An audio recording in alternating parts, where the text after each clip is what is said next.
എല്ലാവർക്കും Malayali PSC YouTube ചാനലിലേക്ക് സ്വാഗതം. വരാനിരിക്കുന്ന കേരള PSC എക്സാമുകളിൽ നമുക്ക് ഒന്നിച്ച് പഠിച്ചു മുന്നേറാം. ഹായ് ഡിയേഴ്സ്, എല്ലാവർക്കും മലയാളി PSC യൂട്യൂബ് ചാനലിൻ്റെ SCERT ന്യൂ ടെക്സ്റ്റ് ബുക്ക് സീരീസിലേക്ക് സ്വാഗതം. നമ്മൾ ഒരു ക്ലാസ് ചെയ്തിരുന്നു. SCERT സീരീസിൻ്റെ ഫസ്റ്റ് ക്ലാസ് അപ്ലോഡ് ചെയ്തിട്ടുണ്ട്. അത് കാണാത്തവരുണ്ടെങ്കിൽ അത് കാണുക. ഇന്ന് നമ്മളോട് ഡിസ്കസ് ചെയ്യാൻ പോകുന്നത് ക്ലാസ് 5 അടിസ്ഥാന ശാസ്ത്രം ചാപ്റ്റർ 2 ആണ്. വ്യാധികൾ പടരാതിരിക്കാൻ. ഈ ചാപ്റ്ററിൽ പ്രധാനമായിട്ടും രോഗങ്ങളെക്കുറിച്ചാണ് പറയുന്നത്.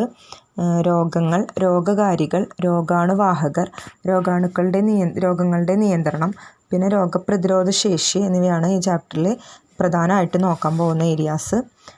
PSC സയൻസ് സിലബസിലെ ഒരു പ്രധാന പോർഷനാണ് ഈ ചാപ്റ്ററിൽ പറയുന്നത്. അപ്പോൾ നന്നായി പഠിച്ചു പോകേണ്ട ഒരു ചാപ്റ്ററാണ്. അപ്പോൾ വീഡിയോസ് ഇഷ്ടമാവുകയാണെന്ന് വെച്ചെങ്കിൽ, നിങ്ങൾക്ക് ഉപകാരപ്രദമായിട്ട് തോന്നുകയാണെന്ന് വെച്ചെങ്കിൽ സബ്സ്ക്രൈബ് ചെയ്യണം, ലൈക്ക് ചെയ്യണം. നിങ്ങൾ PSC പഠിക്കുന്ന നിങ്ങളുടെ ഫ്രണ്ട്സിന് എല്ലാവർക്കും ഷെയർ ചെയ്യാൻ വേണം. നമുക്ക് പകർച്ചവ്യാധികൾ എന്തായാലും നോക്കാം. ഒരാളിൽ നിന്ന് മറ്റുള്ളവരിലേക്ക് പകരുന്ന രോഗങ്ങളാണ് പകർച്ചവ്യാധികൾ. ഇപ്പോൾ രോഗങ്ങൾ 2 തരത്തിലുണ്ട്: പകരുന്ന രോഗങ്ങൾ, പകരാത്ത രോഗങ്ങൾ. പകരുന്ന രോഗങ്ങൾ ഏതൊക്കെയാണ്?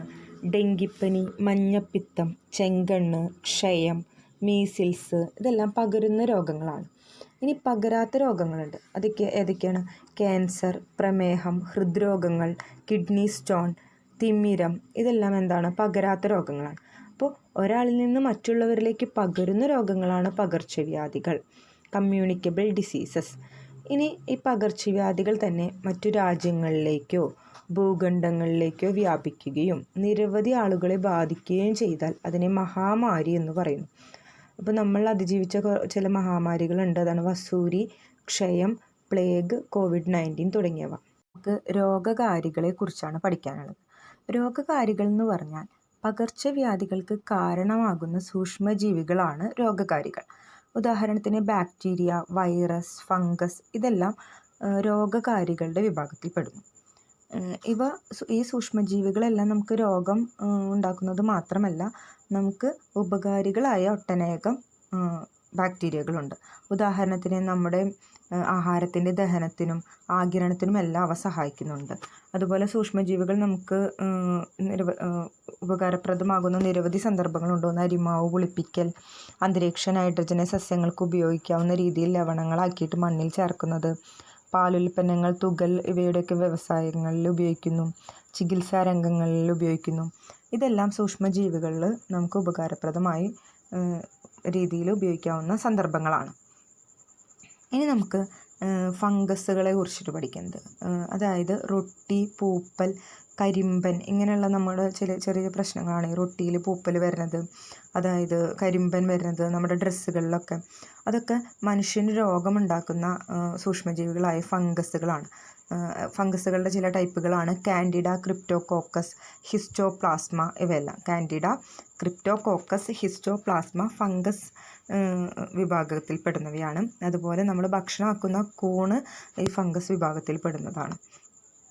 ഇനി രോഗങ്ങൾ പല രീതിയിൽ പകരുന്നു.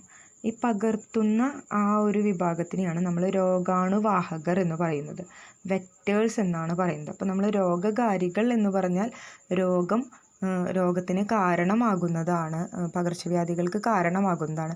ഈ കാരണമാകുന്ന രോഗകാരിയെ ഒരു ശരീരത്തിൽ നിന്ന് മറ്റൊരു ശരീരത്തിലേക്ക് എത്തിക്കുന്നതാണ് രോഗാണുവാഹകർ. അപ്പോൾ രോഗകാരികളായ സൂക്ഷ്മജീവികളെ നമ്മുടെ ശരീരത്തിലേക്ക് എത്തിക്കുന്ന ജീവികളാണ് രോഗാണുവാഹകർ. ഈച്ച, എലിച്ചെള്ള്, കൊതുക്, വവ്വാൽ, ഇതെല്ലാം രോഗാണുവാഹകരാണ്. ഈച്ച, എലിച്ചെള്ള്, കൊതുക്, വവ്വാൽ രോഗാണുവാഹകർ. അവരുടെ ഇംഗ്ലീഷ് നെയിം വെക്റ്റേഴ്സ് എന്നാണ്. രോഗാണുവാഹകർ എന്ന് പറഞ്ഞാൽ വെക്റ്റേഴ്സ്. അപ്പോൾ നമുക്ക് ഇവിടെ നോക്കാം, സൂക്ഷ്മജീവികൾ ശരീരത്തിൽ പ്രവേശിക്കുന്ന വിധവും രോഗങ്ങളും നോക്കാം. രോഗാണുവാഹകരിൽ നിന്നല്ലാതെ മണ്ണിലൂടെയാണ് വിരശല്യം, ടെറ്റനസ്. മണ്ണിലൂടെ രോഗം പകരുന്നത് ഏതെല്ലാമാണ്? വിരശല്യം, ടെറ്റനസ്.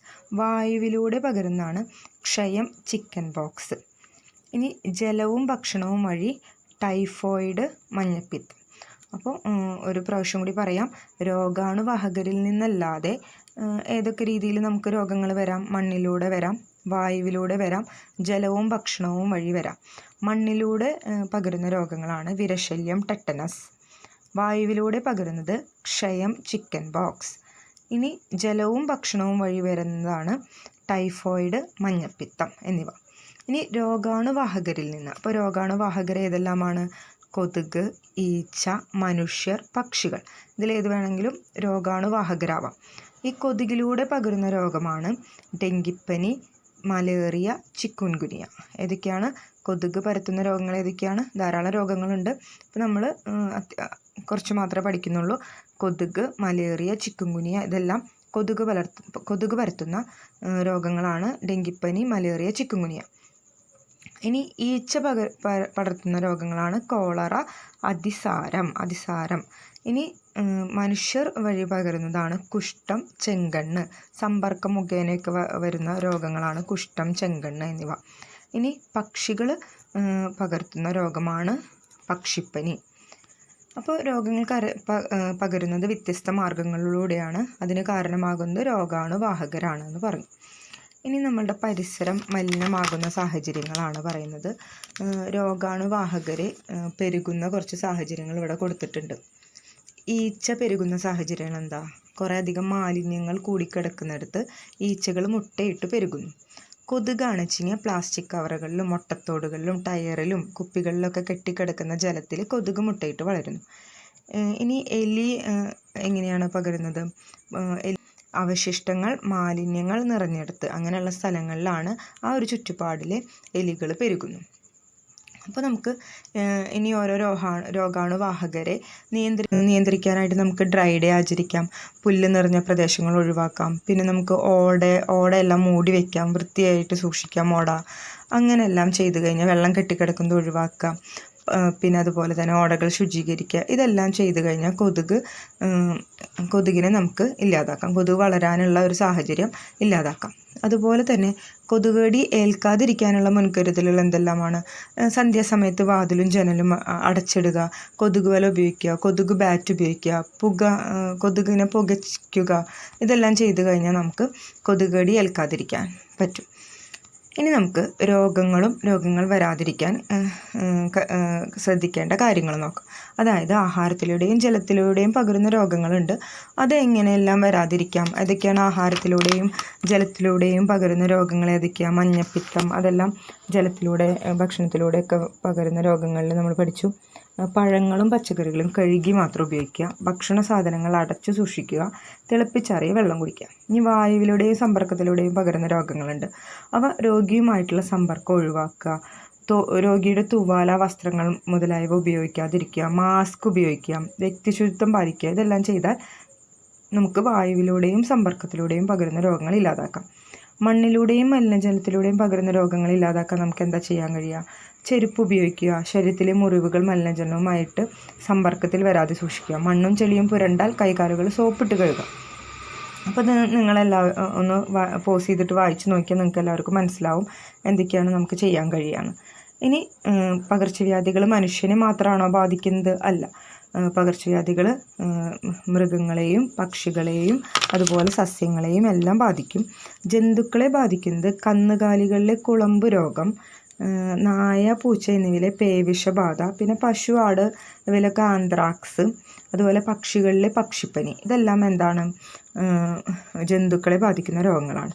സസ്യങ്ങളെ ബാധിക്കുന്നത് ഇവിടെ കുറച്ച് തന്നിട്ടുണ്ട്. നെല്ലിലെ തവിട്ടു ഇലപ്പുള്ളി, പയറിലെ മൊസൈക്ക് രോഗം, തെങ്ങിലെ കൂമ്പുചീയൽ, അതുപോലെ തന്നെ വാഴയിലെ കുറുന്താമ്പ് രോഗം, തക്കാളിയിലെ വാട്ടരോഗം. ഇതെല്ലാം നമ്മൾ സസ്യങ്ങളെ ബാധിക്കുന്ന രോഗങ്ങളാണ്. അപ്പോൾ ഒന്നുകൂടി പറയാം.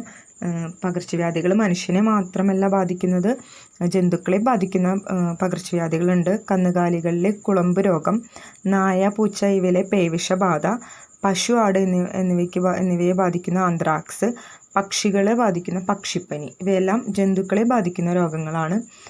ഇനി സസ്യങ്ങളെ ബാധിക്കുന്ന രോഗങ്ങളുണ്ട്. ഏതെല്ലാം? വാഴയിലെ കുറുനാമ്പ് രോഗം, തക്കാളിയിലെ വാട്ടരോഗം, നെല്ലിലെ തവിട്ടിലപ്പുള്ളി രോഗം, പയറിലെ മൊസൈക്ക് രോഗം, തെങ്ങിലെ കൂമ്പുചീയൽ രോഗം. ഇതെല്ലാം എന്താണ്? സസ്യങ്ങളെ ബാധിക്കുന്ന രോഗങ്ങളാണ്. ഇനി നമുക്ക് രോഗപ്രതിരോധ ശേഷി എന്ന് പറഞ്ഞ ഒരു ടോപ്പിക്കാണ് അടുത്തതായി നമ്മൾ നോക്കാൻ പോകുന്നത്. അതിൽ 2 തരം രോഗപ്രതിരോധ ശേഷികൾ പഠിക്കുന്നുണ്ട്. ഒന്ന് സ്വാഭാവിക രോഗപ്രതിരോധ ശേഷി, നാച്ചുറൽ ഇമ്മ്യൂണിറ്റി.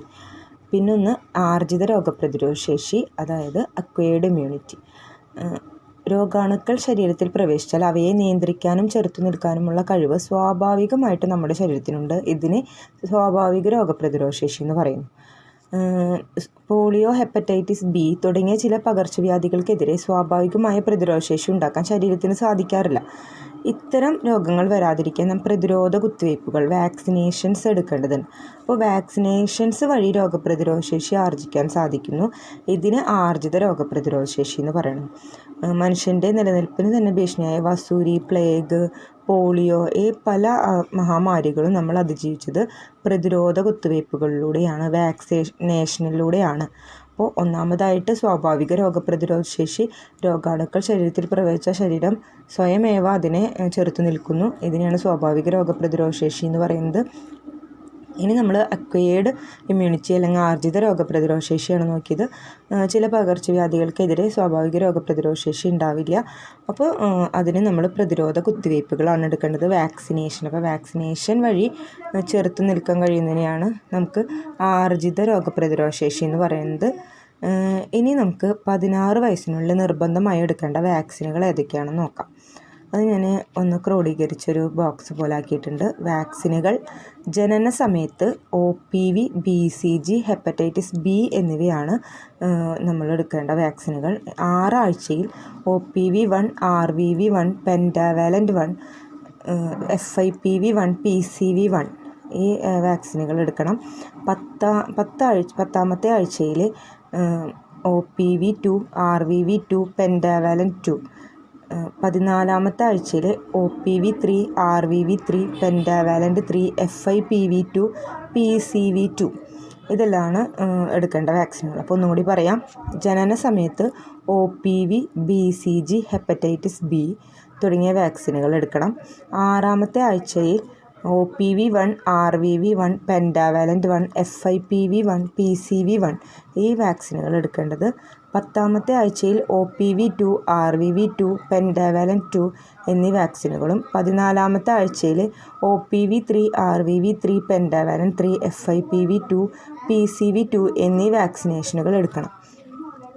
9ാം മാസത്തിൽ MR1, PCV booster, vitamin A, FIPV3 എന്നീ വാക്സിനുകളും. 16 മുതൽ 24 മാസം വരെയുള്ള കാലയളവിൽ MR2, OPV booster, DPT booster, vitamin A2 എന്നീ വാക്സിനുകളും. 5 മുതൽ 6 വയസ്സ് വരെ DPT ബൂസ്റ്റർ 2, 10 വയസ്സിൽ TD1ഉം 16 വയസ്സിൽ TD2ഉമാണ് എടുക്കേണ്ടത്. അതായത് 9ാം മാസത്തിൽ MR1, PCV booster, vitamin A, FIPV3 ഈ വാക്സിനുകളും. 16 മുതൽ 24 വരെ ആ കാലയളവിൽ MR2, OPV booster, DPT booster, vitamin A2 എന്നീ വാക്സിനുകളാണ് എടുക്കേണ്ടത്. 5 മുതൽ 6 വയസ്സ് വരെ DPT ബൂസ്റ്റർ 2, 5 മുതൽ 6 വയസ്സ് വരെ DPT ബൂസ്റ്റർ 2, 10ാമത്തെ വയസ്സിൽ TD1, 16ാമത്തെ വയസ്സിൽ TD2 എന്നീ വാക്സിനുകളാണ് എടുക്കേണ്ടത്. അപ്പോൾ നമുക്ക് ഈ വാക്സിനേഷൻ ചാർട്ടിൽ ഓരോ വാക്സിൻ്റെയും എക്സ്പാൻഡഡ് ഫോം നോക്കാം. BCG, bacillus Calmette ഗ്വറിൻ. BCG എന്ന് പറഞ്ഞാൽ bacillus Calmette Guerin. OPV, oral polio vaccine. Hep B, hepatitis B. FIPV, polio vaccine, fractional dose. RVV, rota virus vaccine. PCV, pneumococcus conjugate vaccine. MR, measles rubella vaccine. DPT, diphtheria pertussis tetanus vaccine. TD, tetanus diphtheria vaccine. ഒന്നുകൂടി നോക്കാം. Vaccination ചാർട്ടിൽ നമ്മൾ BCG, OPV എന്നിവയെല്ലാം കണ്ടു. അതിൻ്റെ expanded ഫോമാണ് BCG, bacillus Calmette Guerin. OPV, oral polio vaccine. Hep B, hepatitis B. FIPV, polio vaccine, fractional dose. RVV, rota virus vaccine. PCV, pneumococcus conjugate vaccine. MR, measles rubella vaccine. DPT, diphtheria pertussis tetanus vaccine. TD, tetanus diphtheria vaccine. അപ്പോൾ ഇത്രയാണ് ഈ ചാപ്റ്ററിൽ പറയുന്നത്. രോഗങ്ങളെക്കുറിച്ച്, രോഗകാരികളെക്കുറിച്ച്, രോഗാണുവാഹകരെക്കുറിച്ച്, രോഗപ്രതിരോധ ശേഷിയെക്കുറിച്ച്, രോഗപ്രതിരോധ ശേഷിയിൽ ആർജിത രോഗപ്രതിരോധ ശേഷിയും natural immunity ഉണ്ട്. അതിൽ ആർജിത രോഗപ്രതിരോധ ശേഷിക്കായിട്ട് എടുക്കുന്ന വാക്സിനുകളെ കുറിച്ച് പഠിച്ചു. ഓരോ കാലയളവ് ഏതാണെന്ന് പഠിച്ചു. അതുപോലെ അതിൻ്റെ എക്സ്പാൻഡഡ് ഫോം നോക്കി. ഇത്രയാണ് ഈ ചാപ്റ്ററിൽ പറയുന്നത്. എല്ലാവരും നന്നായി പഠിച്ചു പോവുക. കാരണം 10th മെയിൻസിൻ്റെ സിലബസിൽ സാംക്രമിക രോഗങ്ങളും രോഗകാരികളും എന്ന് പറഞ്ഞിട്ടൊരു പാർട്ടുണ്ട്. അത് ഈ ചാപ്റ്ററിൽ ഈ ചാപ്റ്റർ അതാണ് ഡിസ്കസ് ചെയ്യുന്നത്. നന്നായി പഠിച്ചു പോവുക.